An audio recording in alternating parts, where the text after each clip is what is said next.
안녕하세요. 법무법인청 곽준호 변호사입니다. 이번 사례는 보이스피싱 관리 및 모집책으로 기소된 사람에 대한 사건입니다.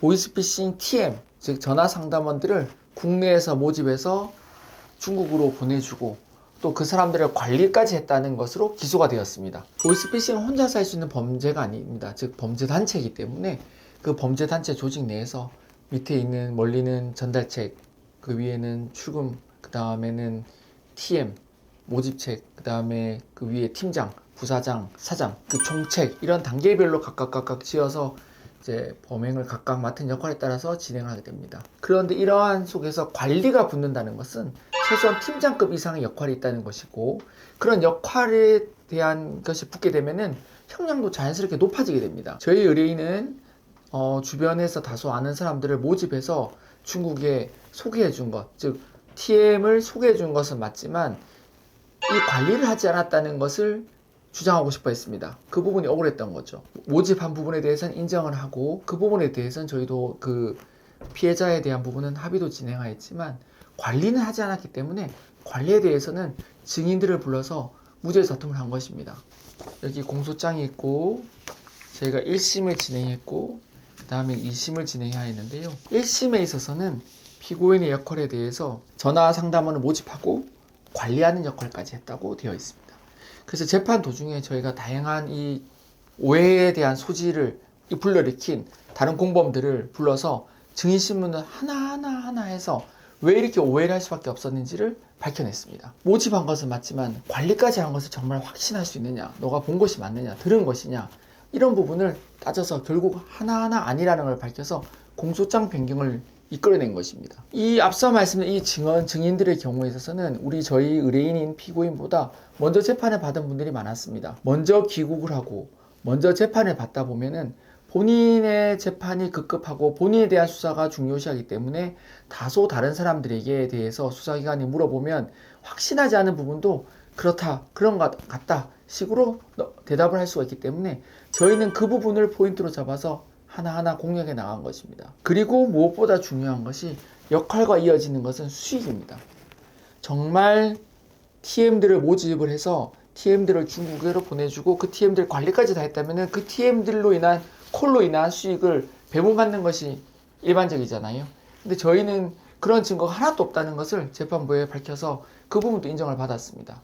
그래서 결국은 공소장 변경이 이루어졌습니다. 단순히 조직원들을 모집해서 보내준 것은 맞으나 그렇다고 하여 그 사람들을 관리하거나 또는 그 조직 내에서 그 이상의 역할을 해서 팀장급의 어떤 역할을 한 것은 전혀 없다는 것을 밝혀낸 것입니다. 그 부분이 재판에도 판결문에도 그대로 인용이 된 것입니다. 그렇게 해서 1심이 마무리가 되었고, 하지만 저희는 조금 더 나아갔습니다. 그래서 2심에 있어서는 추가적인 감형도 이끌어냈는데요. 물론 이 부분에 대한 것은 역할에 대해서 부분과 앞서 말씀드린 가담 정도가 낮다는 부분을 주장하고 아울러서 피해자와의 합의도 같이 진행을 하였습니다. 보이스피싱이건 최근 유행하는 전세 사기건 또는 HTS 테크 사기건 어떤 사건이든지 피해자가 있는 사건에 있어서는 반드시 합의가 들어가는 것이 중요합니다. 피해자가 있는 사건에서 합의보다 중요한 양형 요소는 없다고 확신할 수 있습니다. 특히나 이런 부분에 대한, 즉 피해자에 대한 어떻게 합의를 해나갔는지, 피해자에 대한 합의가 곧 진정한 반성 아니겠습니까? 말로만 반성한다 하고 피해자에 대해서는 도외시하는 것은 진정한 반성으로 재판부에서는 보지 않습니다. 최근에 있어서는 피해자의 법정에 대한 참여권, 피해자의 발언권이라든지 피해자가 재판에 대해서 이렇게 관심을 가지고 진행하는 것에 대한 것들에 대한 인식이 점점 더 높아지면서 피해자에 대한 합의가 중요성이 더 높아지고 있습니다. 그리고 피해자에 대한 합의는 이 1심, 2심 이 형량에 대해서만 요소로 끝나는 것이 아니라 가석방에도 참작을 받습니다.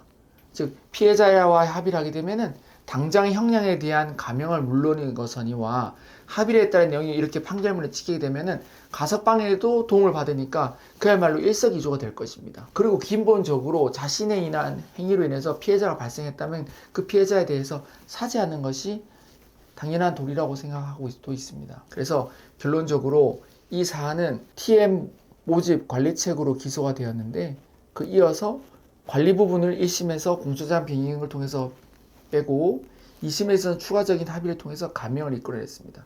이렇게 저희가 밟은 절차대로 진행한 경우와 그렇지 않은 경우의 차이는 끝으로 갔을 때는 정말 크게 벌어졌을 것이라 확신할 수 있습니다.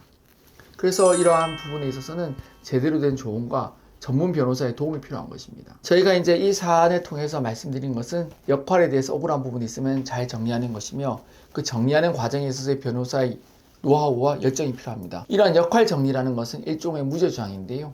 이러한 여러 명의 공범이 있는 가운데서 무죄주장하려면 기록에 대한 꼼꼼한 검토와 이 증인들이 나왔을 때 이 관련 공범들이 어떠한 진술을 할지에 대한 예측과 그리고 법정에서의 증인신문 스킬, 노하우가 복합적으로 작용한 것입니다. 그래서 재판부에서는 저희 주장을 듣고 검사에게 공소장 변경을 말씀해서 검사님께서는 공소장을 변경한 것이죠. 그리고 합의도 앞서 말씀드린 것처럼 단순히 내가 합의를 하겠다, 나선다고 합의가 되는 것이 아니며 변호사의 이러한 합의에 대한 이해와 노하우와 전략이 필요합니다. 무조건 돈을 많이 줄 수 없는 현실이 있거든요. 누구든 합의금은 한정적이니까요.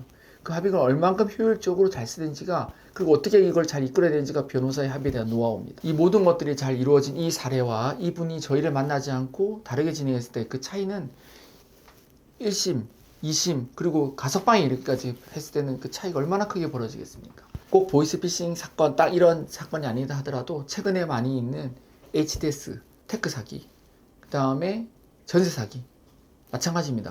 모두가 다 혼자서 할 수 없는 조직적인 범행들이고, 그 범행 내에서 역할이 정해질 것이며 피해자가 있는 사건이므로 그 모든 것들에 대해서 아울러서 컨트롤하고 전략을 세울 수 있는 변호사의 노하우가 필수적인 사건들입니다.